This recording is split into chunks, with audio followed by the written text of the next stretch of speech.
ਵਾਹਿਗੁਰੂ ਜੀ ਕਾ ਖਾਲਸਾ ਵਾਹਿਗੁਰੂ ਜੀ ਕੀ ਫਤਿਹ। ਗੁਰੂ ਪਿਆਰਿਓ, ਅੱਜ ਆਪਾਂ ਅਸ਼ਟਪਦੀ 14ਵੀਂ ਤੇ ਪਦ ਤੀਜਾ ਵਿਚਾਰਨ ਜਾ ਰਹੇ ਹਾਂ। ਇਹ ਅਕਸਰ ਆਪਾਂ ਬੇਨਤੀ ਕਰਦੇ ਹਾਂ ਕਿ ਕੋਈ ਵੀ ਇਨਸਾਨ ਇੰਨਾ ਵਿਵੇਕ ਬੁੱਧ ਵਾਲਾ ਨਹੀਂ ਜਿਹੜਾ ਪ੍ਰਭੂ ਦੀਆਂ ਰਮਜ਼ਾਂ ਨੂੰ ਪੂਰੀ ਤਰ੍ਹਾਂ ਸਮਝ ਸਕੇ। ਸੱਚੇ ਪਾਤਸ਼ਾਹ ਦੀ ਕਿਰਪਾ ਦੇ ਨਾਲ ਹੀ ਇਨਸਾਨ ਪ੍ਰਭੂ ਦੇ ਵਿਚਾਰਾਂ ਨੂੰ ਸਮਝਦਾ ਹੈ। ਅਕਾਲ ਪੁਰਖ ਦੀ ਮਿਹਰ ਨਾਲ ਪ੍ਰਾਣੀ ਗੁਰੂ ਦੇ ਨਾਲ ਜੁੜਦਾ ਹੈ ਅਤੇ ਗੁਰੂ ਉਹਨੂੰ ਮੋਕਸ਼ ਦਾ ਰਾਹ, ਅਕਾਲ ਪੁਰਖ ਦਾ ਰਾਹ ਦਿਖਾਉਂਦਾ ਹੈ। ਸੱਚੇ ਪਾਤਸ਼ਾਹ ਨੇ ਸੁਖਮਨੀ ਸਾਹਿਬ ਦੇ ਵਿੱਚ ਅਪਾਰ ਕਿਰਪਾ ਕੀਤੀ ਹੈ। ਇਨਸਾਨ ਨੂੰ ਜਿਹੜਾ ਕਿ ਵਿਨਾਸ਼ ਹੋਣ ਵਾਲਾ ਇੱਕ ਜੀਵ ਹੈ, ਉਹਨੂੰ ਸਦਾ ਰਹਿਣ ਵਾਲੇ ਪ੍ਰਭੂ ਦੇ ਨਾਲ ਜੋੜਿਆ ਹੈ। ਇੱਕ ਟੈਂਪਰੇਰੀ ਜੀਵਨ ਨੂੰ ਰੂਹਾਨੀ ਸਦੀਵੀ ਜੀਵਨ ਦੇ ਵਿੱਚ ਬਦਲਿਆ ਹੈ। ਸੱਚੇ ਪਾਤਸ਼ਾਹ ਨੇ ਦਿਨ ਅਤੇ ਰਾਤ 24 ਘੰਟੇ ਅਤੇ ਇਨਸਾਨ ਨੂੰ ਸਾਹਾਂ ਦੀ ਪ੍ਰਕਿਰਿਆ ਦੇ ਨਾਲ ਪ੍ਰਭੂ ਨੂੰ ਸਵਾਸ ਯਾਦ ਕਰਨ ਦੇ ਲਈ ਗੁਰੂ ਸਾਹਿਬਾਨ ਨੇ ਪ੍ਰੇਰਿਆ ਹੈ। 24,000 ਅੱਖਰਾਂ ਦੀ ਵਰਤੋਂ ਕੀਤੀ ਹੈ ਸੁਖਮਨੀ ਸਾਹਿਬ ਦੇ ਵਿੱਚ। ਇੱਕ ਪ੍ਰਾਣੀ ਨੂੰ ਅੰਦਾਜ਼ਨ ਤੌਰ 'ਤੇ 24,000 ਸਵਾਸ 24 ਘੰਟਿਆਂ ਵਿੱਚ ਆਉਂਦੇ ਹਨ। ਇੱਕ ਘੰਟੇ ਦੇ ਵਿੱਚ 1,000 ਸਵਾਸ। 24 ਘੰਟੇ 24 ਅਸ਼ਟਪਦੀਆਂ, 8 ਪਹਿਰ ਅਤੇ 8 ਪਦ। ਸੱਚੇ ਪਾਤਸ਼ਾਹ ਧੰਨ ਧੰਨ ਗੁਰੂ ਅਰਜਨ ਦੇਵ ਜੀ ਨੇ ਪਲ ਪਲ ਛਿਨ ਛਿਨ ਆਪਣੇ ਪਿਆਰੇ ਸਿੱਖ ਦਾ ਸਫਲ ਬਣਾਉਣ ਦੇ ਲਈ ਬਹੁਤ ਹੀ ਸਾਦੇ ਤਰੀਕੇ ਦੇ ਨਾਲ ਸਾਨੂੰ ਸਮਝਾਇਆ ਹੈ। ਧੰਨ ਧੰਨ ਗੁਰੂ ਅਰਜਨ ਦੇਵ ਜੀ ਸੁਖਮਨੀ ਸਾਹਿਬ ਦੇ ਵਿੱਚ ਉਹ ਸੁੱਖ, ਉਸ ਆਨੰਦ ਦੀ ਸਾਨੂੰ ਵਿਧੀ ਸਮਝਾਉਂਦੇ ਹਨ ਜਿਹਨੂੰ ਦੇਵਤਾ ਲੋਕ ਲੱਭਦੇ ਫਿਰਦੇ ਹਨ। ਜਿਹੜਾ ਆਨੰਦ ਧਰਤੀ ਦੀ ਕਿਸੇ ਵੀ ਖੁਸ਼ੀ ਦੇ ਵਿੱਚ ਸ਼ਾਮਲ ਨਹੀਂ ਹੈ, ਜਾਂ ਧਰਤੀ ਦੀ ਕੋਈ ਵੀ ਖੁਸ਼ੀ ਉਹਦਾ ਮੁਕਾਬਲਾ ਨਹੀਂ ਕਰ ਸਕਦੀ। ਉਹ ਇੱਕ ਖੁਦਗਰਜੀ ਰਹਿਤ, ਬੌਡੀ ਰਹਿਤ ਮਹਾ ਆਨੰਦ ਹੈ ਜਿੱਥੇ ਕੋਈ ਲੋੜ ਹੀ ਨਹੀਂ ਬਚਦੀ, ਜਿੱਥੇ ਪ੍ਰਾਣੀ ਨੀਡਲੈਸ, ਐਨਮੀਲੈਸ, ਫੀਅਰਲੈਸ ਹੋ ਜਾਂਦਾ ਹੈ। ਦੁਨੀਆ ਦੀਆਂ ਤਮਾਮ ਖੁਸ਼ੀਆਂ ਲੋੜਾਂ ਦੇ ਵਿੱਚੋਂ ਨਿਕਲੀਆਂ ਹੋਈਆਂ ਜਾਂ ਲੋੜਾਂ ਦੇ ਨਾਲ ਜੁੜਦੀਆਂ ਹਨ, ਪਰ ਅਕਾਲ ਪੁਰਖ ਸੱਚੇ ਪਾਤਸ਼ਾਹ ਦੀ ਮਿਲਣ ਦੀ ਖੁਸ਼ੀ ਹੈ ਜਿਹੜੀ ਉਹ ਬਿਆਨ ਕੀਤੀ ਹੀ ਨਹੀਂ ਜਾ ਸਕਦੀ। ਗਰੀਬੀ ਦੇ ਵਿੱਚੋਂ ਉਪਜਦੀ ਹੈ ਜਦੋਂ ਕਿ ਦੁਨੀਆ ਦੇ ਤਮਾਮ ਸੁੱਖ ਪਦਾਰਥ ਦੇ ਵਿੱਚੋਂ ਨਿਕਲਦੇ ਹਨ। ਸੱਚੇ ਪਾਤਸ਼ਾਹ ਨੇ ਸੁਖਮਨੀ ਸਾਹਿਬ ਦੇ ਵਿੱਚ ਉਹਨਾਂ ਗੁਰੂ ਪਿਆਰਿਆਂ ਦੀ ਮਹਿਮਾ ਕੀਤੀ ਹੈ ਜਿਹੜੇ ਉਹਨੂੰ ਦਿਨ ਰਾਤ ਧਿਆਉਂਦੇ ਹਨ, ਉਹਦਾ ਗਾਇਡ ਕਰਦੇ ਹਨ, ਉਹਦੀ ਮੈਡੀਟੇਸ਼ਨ ਦੇ ਵਿੱਚ ਗੁਆਚੇ ਰਹਿੰਦੇ ਹਨ। ਨਾਲ ਹੀ ਉਹਨਾਂ ਪਾਪੀਆਂ, ਨਿੰਦਕਾਂ, ਦੁਸ਼ਟਾਂ ਦੀ ਸੱਚੇ ਪਾਤਸ਼ਾਹ ਨੇ ਅਸਲੀ ਥਾਂ ਵਿਖਾਈ ਹੈ ਕਿ ਉਹਨਾਂ ਨੂੰ ਕਿੰਨੇ ਕਸ਼ਟ ਮਿਲਦੇ ਹਨ। ਜਿਹੜੇ ਭਗਤਾਂ ਨੂੰ ਜਲੀਲ ਕਰਦੇ ਹਨ, ਨੀਵੇਂ ਦਿਖਾਉਂਦੇ ਹਨ, ਉਹਨਾਂ ਲਈ ਸਜ਼ਾਵਾਂ ਦੁਨੀਆ ਦੇ ਵਿੱਚ ਤੇ ਪ੍ਰਭੂ ਦੇ ਦਰਬਾਰ ਦੇ ਵਿੱਚ ਬੇਸ਼ੁਮਾਰ ਹਨ। ਉਹ ਟਿਕ ਕੇ ਕਦੇ ਬਹਿ ਹੀ ਨਹੀਂ ਸਕਦੇ। ਸੱਚੇ ਪਾਤਸ਼ਾਹ ਨੇ ਉਹਨਾਂ ਦੀ ਤੁਲਨਾ ਉਹਨਾਂ ਗੰਦੇ ਕੀੜਿਆਂ ਨਾਲ ਕੀਤੀ ਹੈ ਜਿਨ੍ਹਾਂ ਦਾ ਬਾਸਾ ਤੇ ਜਿਨ੍ਹਾਂ ਦਾ ਖਾਜਾ ਗੰਦਗੀ ਹੀ ਹੈ। ਧੰਨ ਧੰਨ ਗੁਰੂ ਅਰਜਨ ਦੇਵ ਜੀ ਸੱਚੇ ਪਾਤਸ਼ਾਹ ਨੇ ਅਮੀਰੀ ਦਾ ਜ਼ਿਕਰ ਕੀਤਾ ਸੁਖਮਨੀ ਸਾਹਿਬ ਦੇ ਵਿੱਚ ਕਿ ਅਸਲੀ ਅਮੀਰ ਕੌਣ ਹੈ। ਆਮ ਤੌਰ 'ਤੇ ਦੁਨੀਆ ਦੀ ਕਸਬੱਟੀ, ਦੁਨੀਆ ਦੇ ਲੋਕ ਅਮੀਰੀ ਨੂੰ ਪੈਸੇ ਦੇ ਨਾਲ ਤੋਲਦੇ ਹਨ। ਜੇ ਕੋਈ ਜ਼ਿਆਦਾ ਅਮੀਰ ਹੈ ਤਾਂ ਉਹਦਾ ਦਰਜਾ ਵੱਧ ਜਾਂਦਾ ਹੈ। ਜਿਤਨਾ ਜਿਤਨਾ ਪਦਾਰਥ ਹੈ ਓਨਾ ਦੁਨੀਆ ਉਹਦਾ ਸਤਿਕਾਰ ਕਰਦੀ ਹੈ। ਮਾਇਆ ਦਾ ਪ੍ਰੇਰਿਆ ਹੋਇਆ ਪ੍ਰਾਣੀ ਆਪਣੇ ਆਪਣੇ ਲੈਵਲ ਨੂੰ ਆਪ ਹੀ ਦੱਸਦਾ ਰਹਿੰਦਾ ਹੈ। ਜਿਵੇਂ ਕੋਈ ਅਕਾਊਂਟੈਂਟ ਆਪਣੇ ਮਾਲਕ ਦੀ ਬੈਲੈਂਸ ਸ਼ੀਟ ਬਣਾ ਕੇ ਉਹਨੂੰ 3 ਮਹੀਨੇ 6 ਮਹੀਨੇ ਬਾਅਦ ਦਿੰਦਾ ਰਹਿੰਦਾ ਹੈ ਕਿ ਹੁਣ ਤੁਹਾਡੇ ਕੋਲ ਇੰਨਾ ਧਨ ਹੋ ਗਿਆ, ਹੁਣ ਤੁਸੀਂ ਇੰਨੇ ਅਮੀਰ ਹੋ ਗਏ, ਤਾਂ ਕਿ ਬੈਂਕਾਂ ਵਾਲੇ ਉਸ ਦਰਜੇ ਦੇ ਹਿਸਾਬ ਨਾਲ ਉਹਦੀ ਕਪੈਸਿਟੀ, ਉਹਦੀ ਥਾਂ ਨੂੰ ਵਿਚਾਰ ਕਰ ਸਕਣ। ਇਸੇ ਤਰ੍ਹਾਂ ਦੁਨਿਆਵੀ ਅਮੀਰ ਜਿਹੜਾ ਪੈਸੇ ਨੂੰ ਤੋਲ ਕੇ ਅਮੀਰ ਬਣਿਆ ਹੈ, ਉਹ ਆਪਣੇ ਆਪ ਹੀ ਦੁਨੀਆ ਨੂੰ ਇਸ਼ਾਰਿਆਂ ਵਜੋਂ ਦੱਸਦਾ ਰਹਿੰਦਾ ਹੈ ਕਿ ਮੇਰੇ ਕੋਲ ਹੁਣ ਇੰਨਾ ਧਨ ਜਮ੍ਹਾਂ ਹੋ ਗਿਆ। ਦੁਨੀਆ ਮਗਰ ਲੱਗ ਹੈ, ਤਮਾਸ਼ਾ ਕਰਦੀ ਹੈ, ਤਮਾਸ਼ਾ ਵੇਖਦੀ ਹੈ ਅਤੇ ਉਸੇ ਤਰ੍ਹਾਂ ਹੀ ਉਸ ਵਿਅਕਤੀ ਨੂੰ ਦੁਨੀਆ ਰਿਵਾਜੀ ਤੌਰ 'ਤੇ ਉਭਾਰਦੀ ਹੈ। ਬੇਸ਼ੱਕ ਦੁਨੀਆ ਇੱਕ ਦੂਸਰੇ ਦੀ ਨਹੀਂ ਬਣਦੀ, ਪਰ ਰਿਵਾਜੀ ਤੌਰ 'ਤੇ ਉਸ ਪ੍ਰਾਣੀ ਨੂੰ ਇਹ ਲੱਗਦਾ ਹੈ ਕਿ ਇਹ ਸਾਰੇ ਮੇਰੇ ਲੋਕ ਹਨ, ਇਹ ਸਾਰੇ ਮੇਰੇ ਹਿੱਤੂ ਹਨ। ਪਰ ਰਿਐਲਿਟੀ ਦੇ ਵਿੱਚ ਇਹ ਕਦੇ ਵੀ ਨਹੀਂ ਹੁੰਦਾ। ਸੱਚੇ ਪਾਤਸ਼ਾਹ ਮਿਹਰ ਕਰਦੇ ਹਨ ਕਿ ਪ੍ਰਾਣੀ ਵਡਭਾਗੀ ਤੇ ਜਨ ਜਗ ਮਾਹੇ। ਵੱਡੇ ਭਾਗਾਂ ਵਾਲੇ ਕੌਣ ਲੋਕ ਹਨ? ਪ੍ਰਾਣੀ ਇਸ ਦੁਨੀਆ ਦੇ ਵਿੱਚ, ਇਸ ਜੱਗ ਦੇ ਵਿੱਚ ਕਿਹੜੇ ਲੋਕ ਹਨ ਜਿਹੜੇ ਖੁਸ਼ੀ ਹਨ, ਸੁਖੀ ਹਨ, ਮਹਾਂਆਨੰਦ ਦੀ ਪ੍ਰਾਪਤੀ ਕਰ ਚੁੱਕੇ ਹਨ?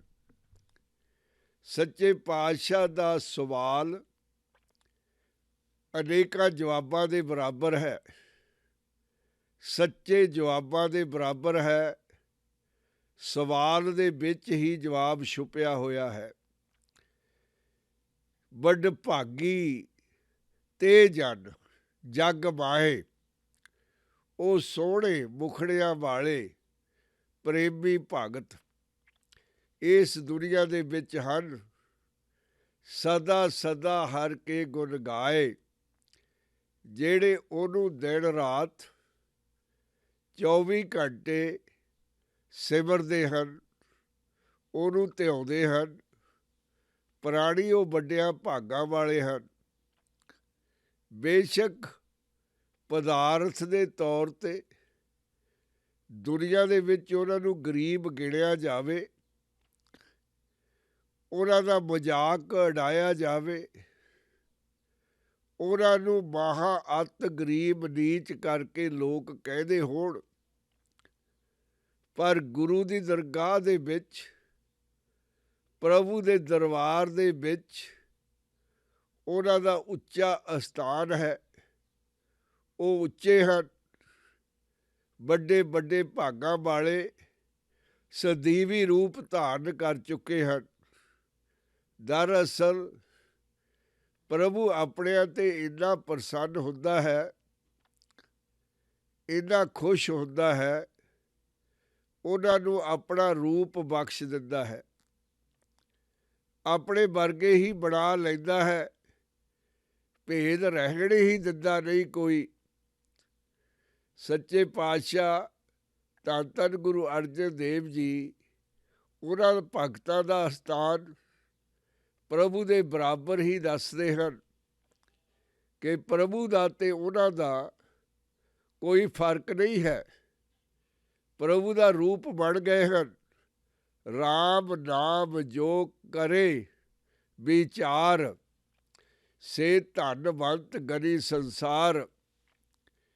ਜਿਵੇਂ ਆਪਾਂ ਪਹਿਲਾਂ ਗੱਲ ਕਰਕੇ ਹਟੇ ਹਾਂ ਕਿ ਦੁਨੀਆ ਦੀ ਤੱਕੜੀ ਹੈ ਜਿਹੜੀ, ਉਹ ਝੰਡਿਆਂ ਨੂੰ ਤੋਲਦੀ ਹੈ। ਵੱਡੇ ਝੰਡੇ, ਛੋਟੇ ਝੰਡੇ, ਉਸ ਤਰ੍ਹਾਂ ਦੇ ਨਾਲ ਸਿਰ ਨਿਭਾਉਂਦੀ ਹੈ। ਬਾਲਕ ਭਾਗਵਾਂ ਨੂੰ ਸਤਿਕਾਰਦੀ ਹੈ ਅਤੇ ਲਾਲੂਆਂ ਨੂੰ ਦਰਕਾਰਦੀ ਹੈ। ਇਹ ਇੱਕ ਸਕੇਲ ਹੈ ਦੁਨੀਆ ਦੀ ਅਮੀਰੀ ਅਤੇ ਗਰੀਬੀ ਨੂੰ ਦੱਸਣ ਦੀ।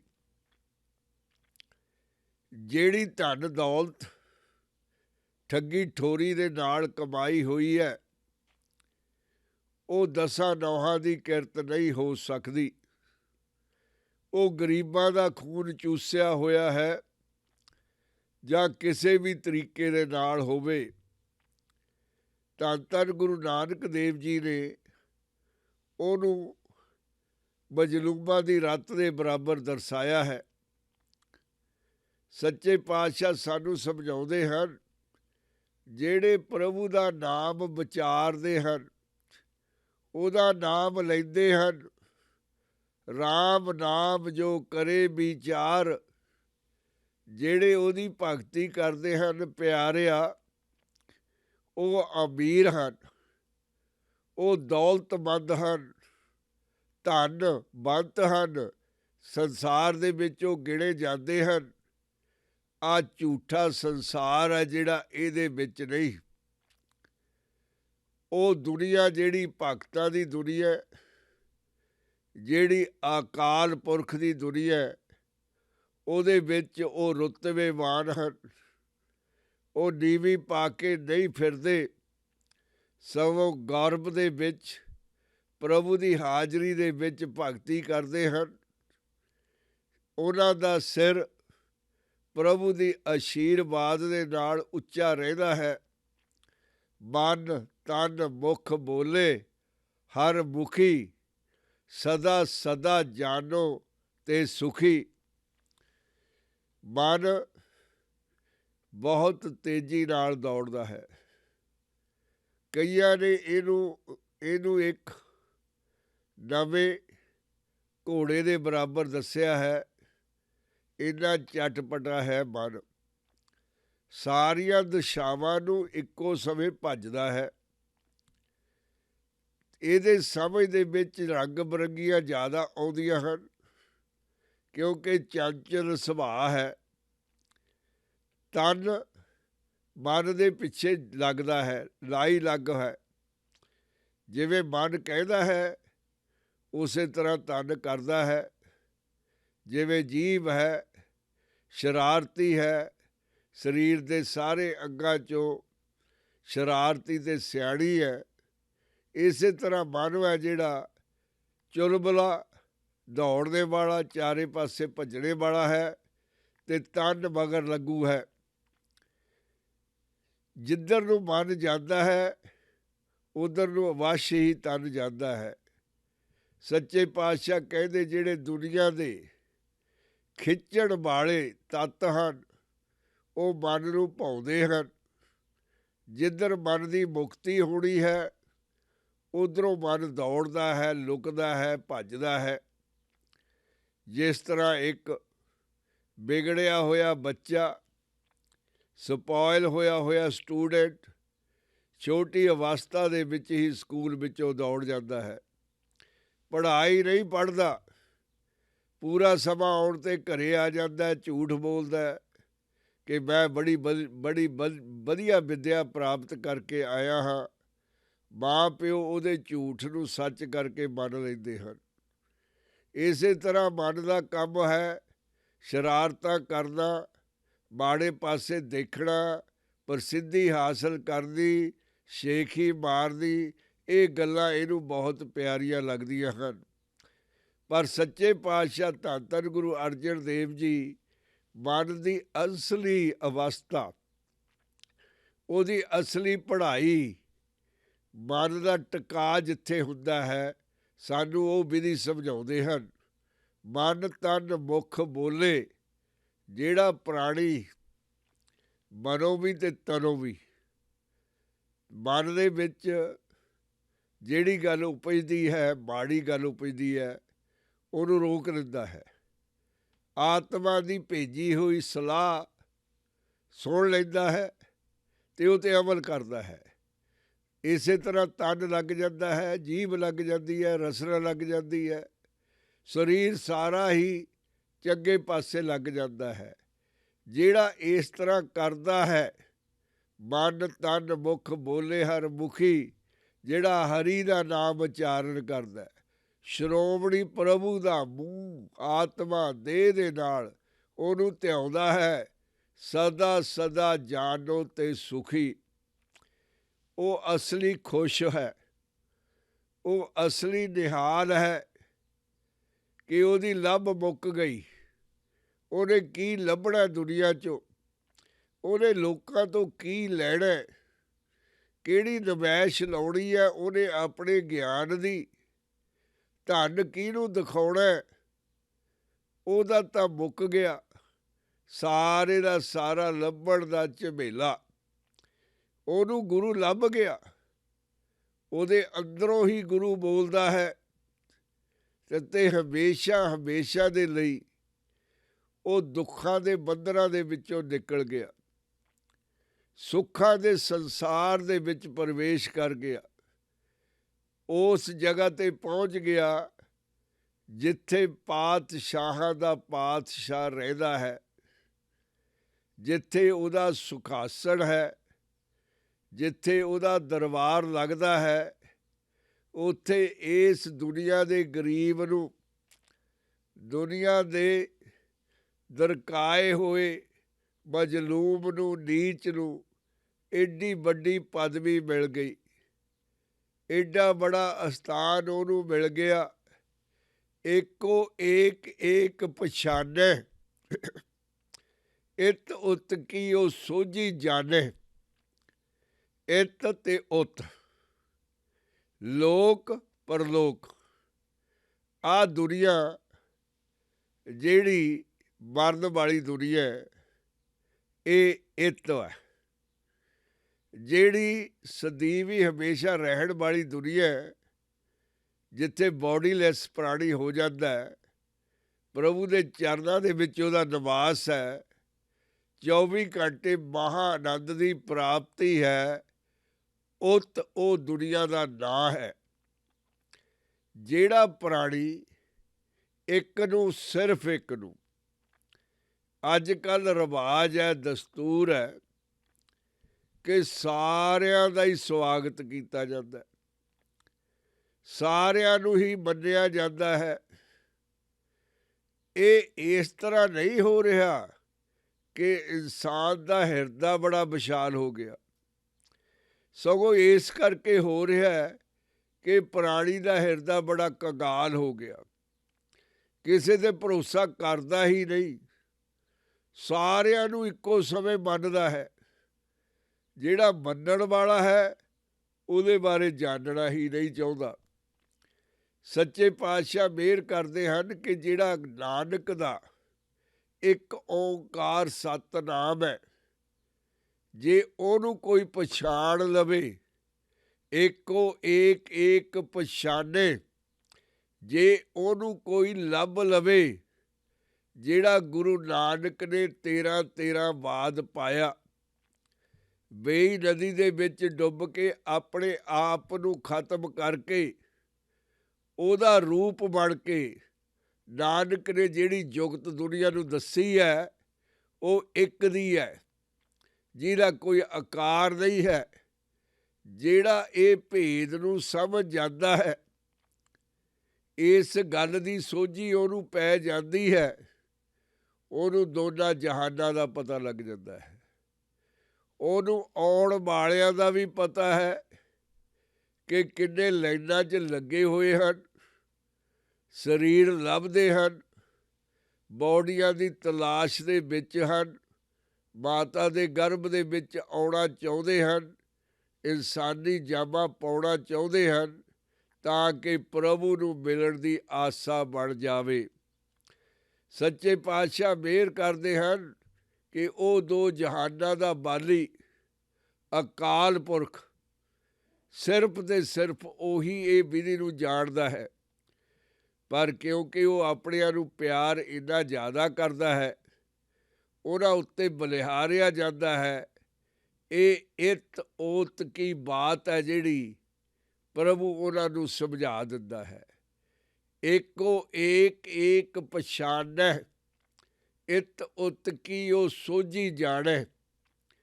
ਉਹ ਹੁਣ ਦੋਨਾਂ ਸੰਸਾਰਾਂ ਦੀ ਜਿਸ ਤਰ੍ਹਾਂ ਈਸ਼ਵਰ ਸਮਝ ਰੱਖਦਾ ਹੈ, ਉਹ ਨਥਾਵਾ ਨਤਾਣਾ ਉਸ ਤੱਕ, ਉਸ ਗਿਆਨ ਤੱਕ ਪਹੁੰਚ ਗਿਆ। ਨਾਮ ਸੰਗ ਜਿਸ ਕਾ ਮਨ ਮਾਨਿਆ, ਨਾਨਕ ਤਿਨੇ ਨਿਰੰਜਣ ਜਾਣਿਆ। ਪਹਿਲਾਂ ਹਰ ਆਦਤ ਹੈ ਜਿਹੜੀ ਸ਼ੌਕ ਤੋਂ ਸ਼ੁਰੂ ਹੁੰਦੀ ਹੈ, ਚਾਹੇ ਚੰਗੀ ਹੋਵੇ ਚਾਹੇ ਮਾੜੀ ਹੋਵੇ, ਜਿਹਨੂੰ ਅੰਗਰੇਜ਼ੀ ਦੇ ਵਿੱਚ ਹੌਬੀ ਕਿਹਾ ਜਾਂਦਾ ਹੈ। ਸ਼ੌਕ, ਕਿਸੇ ਨੂੰ ਕੋਈ ਸ਼ੌਕ ਹੈ, ਜਾਨਵਰਾਂ ਦਾ ਪਾਲਣ ਦਾ ਸ਼ੌਕ ਹੈ, ਕਿਸੇ ਨੂੰ ਸਜਾਉਣ ਦਾ ਸ਼ੌਕ ਹੈ, ਕਿਸੇ ਨੂੰ ਆਪਣਾ ਬਲ ਦਿਖਾਉਣ ਦਾ ਸ਼ੌਕ ਹੈ, ਕਿਸੇ ਨੂੰ ਗਿਆਨੀ ਹੋਣ ਦਾ ਦਿਖਾਉਣ ਦਾ ਸ਼ੌਕ ਹੈ, ਧਿਆਨੀ, ਸ਼ਕਤੀ ਦਾ, ਸਿਆਸਤ ਦਾ, ਬੜੇ ਸ਼ੌਕ ਹੈ ਦੁਨੀਆ ਦੇ ਵਿੱਚ। ਆਪਣਾ ਆਪਣਾ ਸ਼ੌਕ ਹੈ। ਉਸ ਸ਼ੌਕ ਨੂੰ ਇਨਸਾਨ ਥੋੜ੍ਹੇ ਸਮੇਂ ਬਾਅਦ ਆਦਤ ਦੇ ਵਿੱਚ ਬਦਲ ਦਿੰਦਾ ਹੈ। ਜਿਹਨੇ ਵੀ ਕੋਈ ਚੰਗੀ ਆਦਤ ਗ੍ਰਹਿਣ ਕੀਤੀ ਹੈ ਜਾਂ ਮਾੜੀ ਆਦਤ ਗ੍ਰਹਿਣ ਕੀਤੀ ਹੈ, ਉਹ ਉਸ ਪ੍ਰਾਣੀ ਦੇ ਨੇੜਲੇ ਬੰਦਿਆਂ ਕੋਲੋਂ ਹੀ ਆਈ ਹੈ।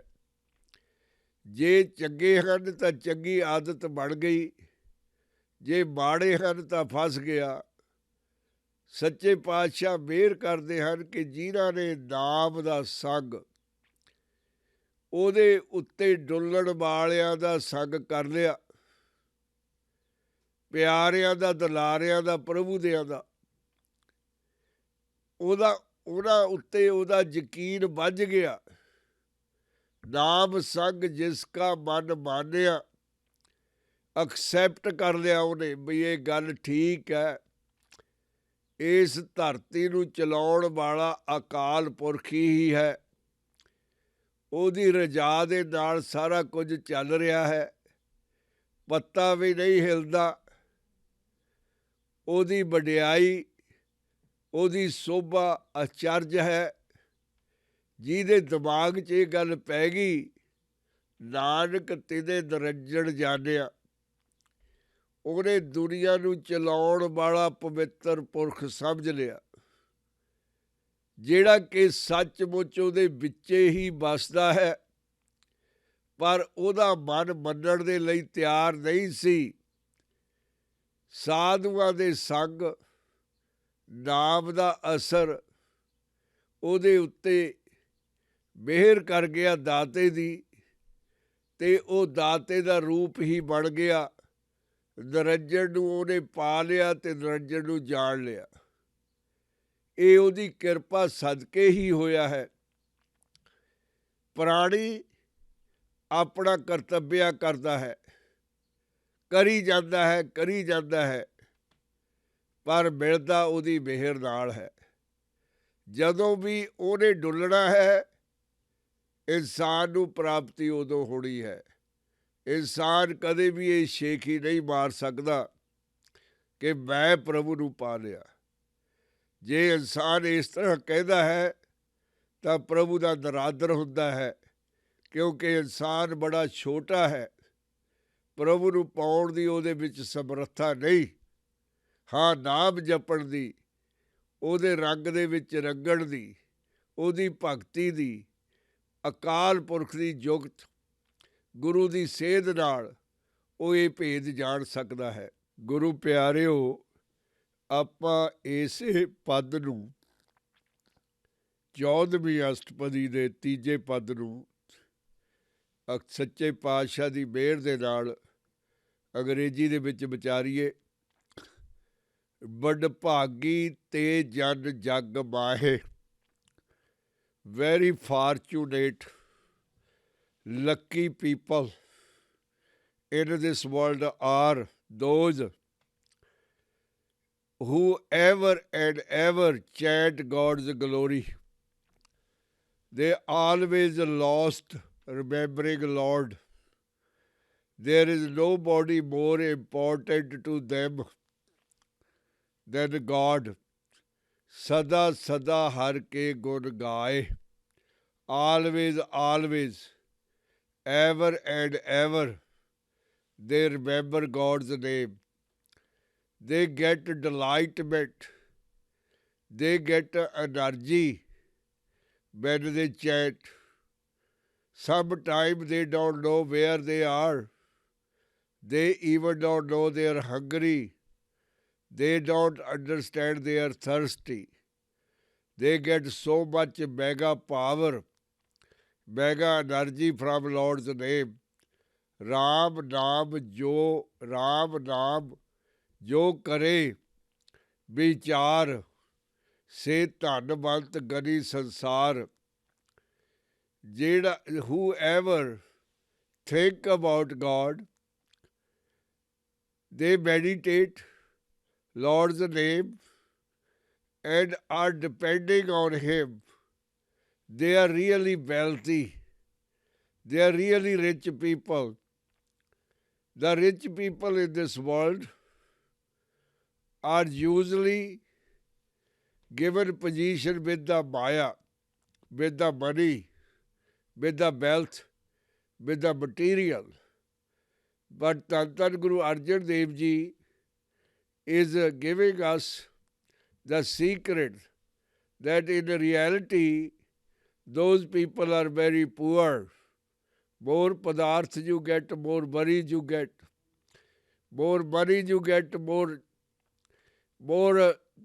trishna, depression you get. More pains and sorrows you get. You are not happy. You are getting more and more chronic disease.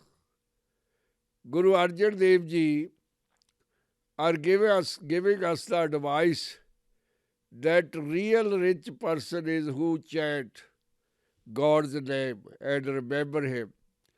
Man tan mukh bole har mukhi, who with their soul, body and mouth repeat the name of Supreme God, knows that thy are ever and ever happy. Eko ek pachane, he who recognizes the only one, and the one unique Lord obtains the knowledge of this world and the next world. Eko ek pachane, it ut ki o soji jane. Whoever believe with his heart that there is only ek onkar satnam, and that God pleased on him and give him enough knowledge, open his closed doors of the mind, then he understands this universe and other universe where God's kingdom is. Naam sang jiska man manya, Nanak tine niranjan janiya. ਨਾਮ ਸੰਗ, whoever adopted the name, praise of God as his mission. One is very clever, mind is very clever, but with God's grace, he got peace. He adopted his name, and then body follow, he becomes saint. And hey Nanak, with God's grace, he achieved the mission. He became his lover, he became his close one. And now he knows all the secrets. He knows everything now. ਗੁਰੂ ਪਿਆਰਿਓ, ਇਸ ਪਦ ਦੇ ਵਿੱਚ ਸੱਚੇ ਪਾਤਸ਼ਾਹ ਮਨ ਦੀ ਅਵਸਥਾ ਸਾਨੂੰ ਸਮਝਾਉਂਦੇ ਹਨ ਕਿ ਖੁਸ਼ੀ ਕੌਣ ਕਿੱਥੋਂ ਪ੍ਰਾਪਤ ਕਰ ਸਕਦਾ ਹੈ, ਰੀਅਲ ਹੈਪੀਨੈਸ ਕੀ ਹੈ। ਹਰ ਕਿਸੇ ਨੇ ਜਿਹੜਾ ਰਹਿਬਰ ਇਸ ਧਰਤੀ 'ਤੇ ਆਇਆ, ਚਾਹੇ ਉਹ ਮਹਾਤਮਾ ਬੁੱਧ ਹੋਵੇ, ਚਾਹੇ ਜੀਸਸ ਕ੍ਰਾਈਸਟ ਹੋਵੇ, ਚਾਹੇ ਰਾਮ ਕ੍ਰਿਸ਼ਨ, ਕੋਈ ਵੀ ਦੁਨੀਆ ਦਾ ਮਹਾਂਪੁਰਸ਼, ਰਹਿਬਰ, ਖੁਦਾ ਦਾ ਰੂਪ ਹਜ਼ਰਤ ਮੁਹੰਮਦ ਜੀ ਹੋਣ, ਉਹਨਾਂ ਸਾਰਿਆਂ ਨੇ ਇਹ ਗੱਲ ਐਕਸੈਪਟ ਕੀਤੀ ਹੈ ਕਿ ਦੁਨੀਆ ਦੁੱਖਾਂ ਦਾ ਘਰ ਹੈ। ਇਹ ਵਰਲਡ ਹੈ ਜਿਹੜਾ ਤ੍ਰਿਸ਼ਨਾ ਦਾ ਭਰਿਆ ਹੋਇਆ ਇੱਕ ਸੰਸਾਰ ਹੈ। ਇੱਥੇ ਹਰ ਕੋਈ ਦੁਖੀ ਹੈ, ਜਿਹਦੇ ਕੋਲ ਹੈ ਉਹ ਵੀ ਦੁਖੀ ਹੈ, ਜਿਹਦੇ ਕੋਲ ਕੁਝ ਨਹੀਂ ਹੈ ਉਹ ਵੀ ਦੁਖੀ ਹੈ। ਇਹਦੇ ਵਿਚਕਾਰ ਪ੍ਰਭੂ ਦਾ ਵਾਸਾ ਹੈ, ਜਿਹੜਾ ਸਾਰਿਆਂ ਨੂੰ ਨਿਰੰਤਰ ਇੱਕ ਨਜ਼ਰ ਨਾਲ ਤੱਕ ਰਿਹਾ ਹੈ, ਸਾਰਿਆਂ ਉੱਤੇ ਬਖਸ਼ਿਸ਼ ਹੀ ਕਰਦਾ ਹੈ, ਇੱਕ ਬਰਾਬਰ ਸਾਰਿਆਂ ਨੂੰ ਸਮਝਦਾ ਹੈ ਅਤੇ ਆਪਣੀਆਂ ਅਸੀਸਾਂ ਦੇ ਰਿਹਾ ਹੈ। ਜਿਹਨੇ ਚਾਹੇ ਉਹਦੇ ਕੋਲ ਪਦਾਰਥ ਹੈ ਜਾਂ ਨਹੀਂ ਹੈ, ਉਹਨੇ ਇਹ ਭੇਦ ਜਾਣ ਲਿਆ ਤਾਂ ਉਹਦੇ ਭਾਗ ਬਦਲ ਗਏ। ਉਹ ਦੁਨੀਆ ਦਾ ਰਾਗ ਛੱਡ ਕੇ ਹਮੇਸ਼ਾ ਦੇ ਲਈ ਉਹਦਾ ਬਣ ਗਿਆ ਅਤੇ ਉਹਦਾ ਨਾਂ ਸਿਮਰਨ ਕਰਨ ਲੱਗ ਗਿਆ। ਰਾਮ ਨਾਮ ਜਿਹੜਾ ਉਹਨੇ ਆਪਣਾ ਆਧਾਰ ਬਣਾ ਲਿਆ, ਵਿਚਾਰ ਕਰ ਲਿਆ। ਜਿਵੇਂ ਕੋਈ ਵਿਦਿਆਰਥੀ ਕੋਸ਼ਿਸ਼ ਕਰਦਾ ਹੈ ਕਿ ਉਹ ਆਪਣੀ ਪੜ੍ਹਾਈ ਦੇ ਲਈ ਕਿਹੜੇ ਵਿਸ਼ੇ ਲਵੇ, ਸੋਚਦਾ ਹੈ, ਫਿਰ ਫੈਸਲਾ ਕਰ ਲੈਂਦਾ ਹੈ ਕਿ ਮੈਂ ਡਾਕਟਰ ਬਣਨਾ ਹੈ, ਮੈਂ ਇੰਜੀਨੀਅਰ ਦੀ ਵਿੱਦਿਆ ਪ੍ਰਾਪਤ ਕਰਨੀ ਹੈ, ਮੈਂ ਹੋਰ ਕੋਈ ਵੱਡੀ ਡਾਕਟਰੀ ਸਿਆਣਪ ਦੀ ਡਾਕਟਰੀ ਲੈਣੀ ਹੈ। ਜਦੋਂ ਇਹ ਮਨ ਬਣਾ ਲੈਂਦਾ ਹੈ ਤਾਂ ਉਸ ਪਾਸੇ ਉਹ ਕੋਸ਼ਿਸ਼ ਕਰਨ ਲੱਗ ਜਾਂਦਾ ਹੈ, ਆਪਣੇ ਆਪ ਨੂੰ ਝੋਕ ਦਿੰਦਾ ਹੈ, ਵਾਰ ਦਿੰਦਾ ਹੈ ਵਿੱਦਿਆ ਪ੍ਰਾਪਤ ਕਰਨ ਦੇ ਲਈ।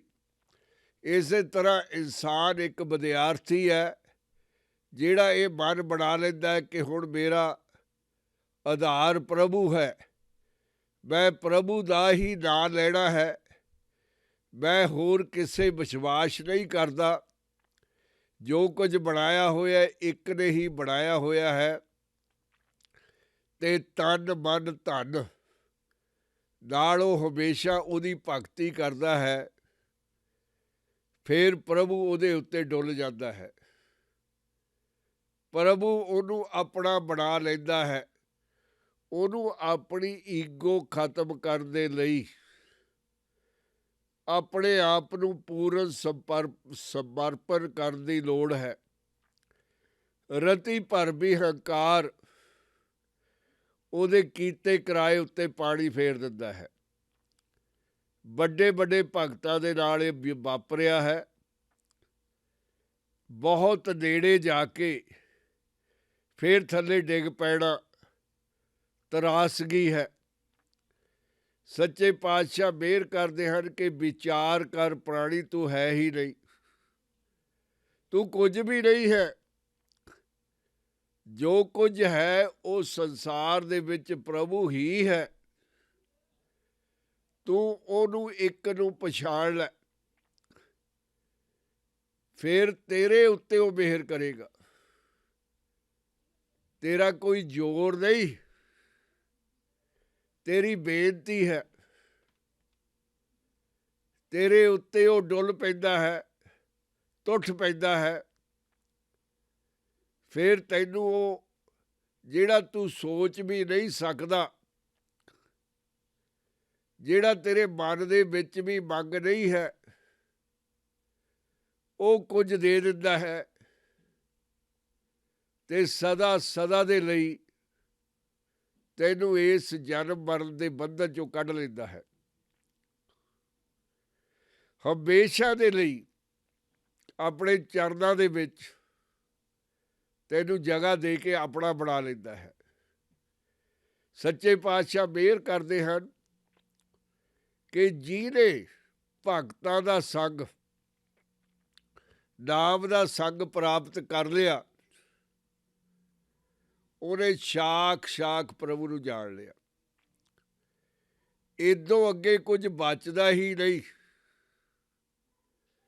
ਸਾਰਾ ਕੁਝ ਉਹਨੇ ਪ੍ਰਾਪਤ ਕਰ ਲਿਆ। ਗੁਰੂ ਪਿਆਰਿਓ, ਜਦੋਂ ਇਨਸਾਨ ਨੇ ਸਮਝ ਲਿਆ ਕਿ ਮੈਂ ਆਪਣੇ ਆਪ ਨੂੰ ਕੁਰਬਾਨ ਕਰਦਾ, ਮੇਰਾ ਮੁੱਖ ਮਨੋਰਥ ਉਹਦਾ ਨਾਮ ਜਪਣਾ, ਪਲ ਪਲ ਛਿਨ ਛਿਨ ਪੂਰਨ ਤੌਰ 'ਤੇ ਸਰੈਂਡਰ ਸਮਰਪਣ ਕਰ ਦਿੱਤਾ, ਤਾਂ ਦਿਆਲੂ ਪਿਤਾ ਦਿਆਲ ਹੋ ਕੇ ਆਪਣੀ ਰਹਿਮਤ ਉਹਦੇ ਉੱਤੇ ਕੁਰਬਾਨ ਕਰ ਦਿੰਦਾ ਹੈ।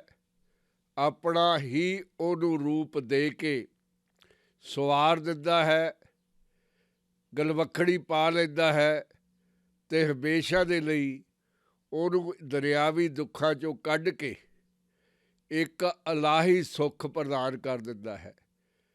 ਅਗਲੇ ਅਤੇ ਪਿਛਲੇ ਜਨਮਾਂ ਦੀ ਸੋਝੀ ਉਹਨੂੰ ਪ੍ਰਾਪਤ ਹੋ ਜਾਂਦੀ ਹੈ ਅਤੇ ਸਦਾ ਸਦਾ ਦੇ ਲਈ ਸੁਖੀ ਬਣ ਜਾਂਦਾ ਹੈ। ਇਹ ਗੁਰੂ ਦੀ ਬਖਸ਼ਿਸ਼ ਹੈ। ਉਹਦੀ ਜਿਹੜੀ ਮਿਹਨਤ ਹੈ, ਮਸ਼ੱਕਤ ਹੈ, ਉਹ ਰੰਗ ਲੈ ਆਈ। ਜਿਸ ਤਰ੍ਹਾਂ ਸੱਚੇ ਪਾਤਸ਼ਾਹ ਮਿਹਰ ਕਰਦੇ ਹਨ ਕਿ ਜਿਨ੍ਹਾਂ ਨੇ ਮਸ਼ੱਕਤ ਕੀਤੀ ਹੈ, ਉਹਨਾਂ ਨੇ ਮਿਹਨਤ ਕਰਕੇ ਕਮਾਈ ਕਰ ਲਈ ਅਤੇ ਉਹਨਾਂ ਦੀ ਕਮਾਈ ਕਰਕੇ ਹੀ ਕਰੋੜਾਂ ਮੁੱਖ ਉਜਲੇ ਉਹਨਾਂ ਦੇ ਉੱਤੇ ਨੂਰ ਆ ਗਿਆ ਅਤੇ ਉਹਨਾਂ ਨੇ ਅਕਾਲ ਨੂੰ ਪਾ ਲਿਆ। ਨਾਨਕ ਤੇ ਮੁੱਖ ਉਜਲੇ ਕੀਤੀ ਛੁੱਟੀ ਨਾਲ, ਜਿਨੀ ਨਾਮ ਧਿਆਇਆ ਗਏ ਮਸ਼ੱਕਤ ਘਾਲ। ਘਾਲਣਾ ਉਹਨਾਂ ਨੇ ਕੀਤੀ। ਇਸੇ ਤਰ੍ਹਾਂ ਸੰਗ ਹੈ ਜਿਹੜਾ ਸਾਧੂਆਂ ਦਾ, ਜਿਹੜੇ ਨਾਮ ਜਪਦੇ ਹੈ, ਉਹ ਪ੍ਰਾਪਤੀ ਵੱਲ ਪ੍ਰਾਣੀ ਨੂੰ ਲੈ ਜਾਂਦਾ। ਗੁਰੂ ਪਿਆਰਿਓ, ਅੱਜ ਇੰਨਾ ਹੀ। ਵਾਹਿਗੁਰੂ ਜੀ ਕਾ ਖਾਲਸਾ, ਵਾਹਿਗੁਰੂ ਜੀ ਕੀ ਫਤਿਹ।